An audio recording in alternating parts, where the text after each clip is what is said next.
عائشہ سب سے پہلے میں آپ سے سٹارٹ کروں گی، پردہ ہے کیا؟ بسم اللہ الرحمن الرحیم. عورتوں کو جہاں پر زندہ درگور کیا جاتا تھا، بیٹیوں کی پیدائش کو معیوب سمجھا جاتا تھا، وہاں اسلام نے عورت کو بہت سارے حقوق دیے. ان حقوق میں سے ایک حق ان کا یہ تھا کہ وہ ستائی نہ جائیں. تو ستائی نہ جائیں، اب وہ کیسے نہ ستائی جائیں؟ اپنے آپ کو کور کر کے رکھیں.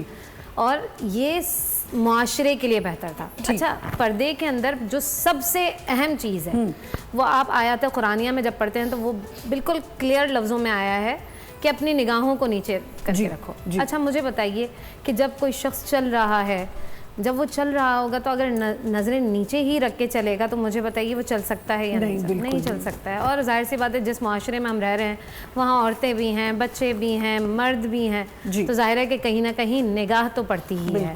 اب وہ جو نگاہ ہے نا، نگاہ جھکانے کا حکم ہے، وہ یہ ہے کہ عورتوں کو تاڑنا نہیں ہے. ہاں بالکل ٹھیک ہے. ایسی نگاہ نہیں ڈالنی ہے کہ جس سے وہ سامنے والی عورت جو ہے وہ سہم کے رہ جائے. یعنی خوف زدہ نہیں کرنا ہے عورت کو. عورت کے لیے جو پردہ آیا ہے نا، دراصل اس کی حفاظت کے لیے آیا ہے. ٹھیک ہے.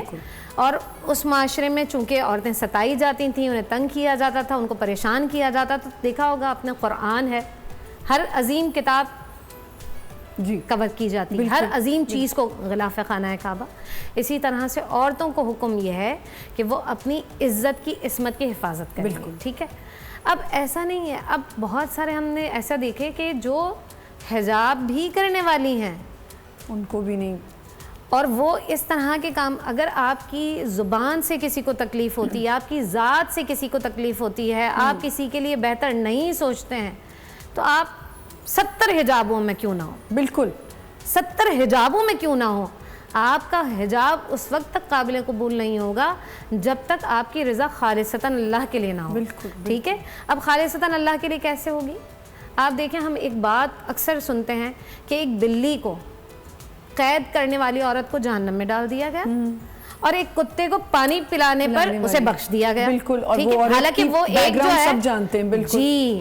تو اب سمجھنے کی کیا چیز ہے کہ معاشرے کو کس طرح سے بہتر. مجھے بڑی اچھی لگی آمنہ آپ کی یہ بات کہ ہم پردہ پردہ پردہ بہت کرتے ہیں، پردہ رکھتے کتنا ہے؟ نہیں رکھتے. کسی کی بات کا پتہ چل جائے مجھے کہ میری فلاں بہن نے، یہ فلاں بھابھی نے، یہ فلاں نند نے ایسا کیا ہے، پھر دیکھیں کہ میں کس طرح سے اس کی باتوں کو اڑانے والی. اور اس میں صرف یہ نہیں کہ ہم بول رہے ہیں تو ہم نہیں کرتے، ہم کر جاتے ہیں. ابھی جب ہماری یہ ریلز چلیں گی یا ہمارا سوشل میڈیا چلے گا، اس کے بعد کیا ہوگا؟ کمنٹس آنا شروع. جی جی جی جی جی. اور ہم چاروں کو جو سنائی جا رہی ہوں گی، آئی ہوپ ایسا نہ ہو. اور اس کمنٹس میں کیا ہوتا ہے؟ تمسخر نہیں کیا تو آپ کس کو اپناتے ہیں؟ بالکل. سوال یہ ہے کہ آپ کس کو اپناتے ہیں؟ جب آپ ان کو فالو کرنے والے ہیں تو کیا ہم معاشرے میں بہتری کرنا چاہتے ہیں یا نہیں چاہتے ہیں؟ پردہ صرف اسی لیے آیا ہے کہ معاشرے میں بہتری کو رکھا جائے. جی کیا کہیں گی؟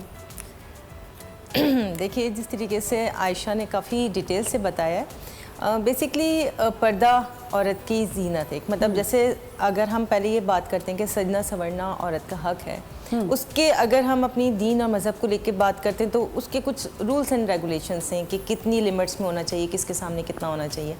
لیکن بیسکلی جو اگر ہم آج کے معاشرے کی بات کرتے ہیں کہ پردہ بہت کم ہوتا جا رہا ہے. بیسکلی پردہ کیا ہے؟ دیکھیں، یہ ہمارے ساتھ عالمہ بیٹھی ہیں، ان کا حجاب، ان کا جو عبایا ہے بڑا سمپل سا ہے. ٹھیک ہے. اور اگر آج کی جو ہم اپنی نیو جنریشن کو دیکھتے ہیں تو وہ عبایا اور اسکارف اتنا اسٹائلش پہننے لگے، کوئی نہ دیکھے بھی تو ان کو دیکھنے لگتا ہے. ٹھیک ہے نا. تو پردہ بیسکلی کیا ہے کہ بہت ساری چیزوں میں ہوتا ہے کہ ہم کسی کے عیب کا پردہ رکھیں، کسی کی برائیوں کا پردہ رکھیں. اور عورت کے لیے جب اپنے آپ کو کور کرنے کا حکم ہے تو کوئی بھی کام ظلم یا زبر یا جیسے کہتے ہیں نا زبردستی یا جبر سے نہیں ہوتا. دین بھی محبت سے پھیلا ہے، حسن عمل سے پھیلا ہے، حسن سلوک سے پھیلا ہے. اسلام بھی جو ہے زور زبردستی سے نہیں پھیلا. تو اس طریقے سے جو ہماری آنے والی مائیں ہیں ان کو اپنی بچیوں کو یہ اب تربیت دینی ہے کہ آنے والے وقتوں میں ان کو پردہ کریں. مطلب پردے سے مراد یہ نہیں کہ انہوں نے حجاب ہی پہن لینا ہے، نقاب لگا لینا ہے، عبایا پہن لینا ہے. کم از کم اپنے جو کپڑے پہننے وہی نارمل طریقے سے ہونے چاہیے. اسپیشلی ٹائٹس بچیوں کو تھوڑا سا اوائڈ کریں پہننے سے، جو کہ ہمارا دین مذہب کہتا ہے کہ ایسے کپڑے نہ پہنے جائیں جو اس میں جسمانی ساخت وضع قطع ہوتی ہے. تو اس حوالے سے اگر آمنہ دیکھا جائے، جس طرح پردے کا حکم عورت کی جیسے کہتے ہیں حفاظت کے لیے، تو ہم جتنا کوشش کریں اس پہ ہمیں عمل کرنے کی ضرورت ہے. ٹھیک.